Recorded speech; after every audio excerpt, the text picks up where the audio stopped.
नमस्कार, मैं सोनी ओझा। आप देख रहे हैं न्यूज प्लस 21 पर देश विदेश व राज्य की 10 प्रमुख खबरें।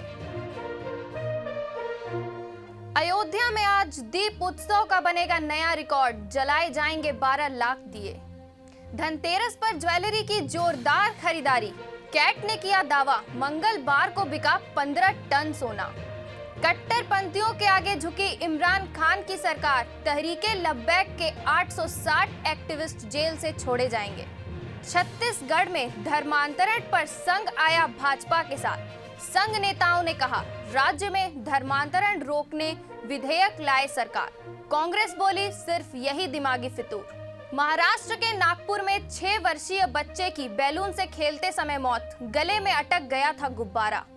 रायपुर के तेली बांधा में हुक्का डिलीवरी बॉय को पुलिस ने किया गिरफ्तार। देश के 9 राज्यों में डेंगू का कहर, केंद्र ने भेजी स्पेशल टीम। दिवाली छठ पर 4 ट्रेनों में अतिरिक्त कोच, पटना, बेंगलुरु, भोपाल और पश्चिम बंगाल जाने वाले यात्रियों को फायदा।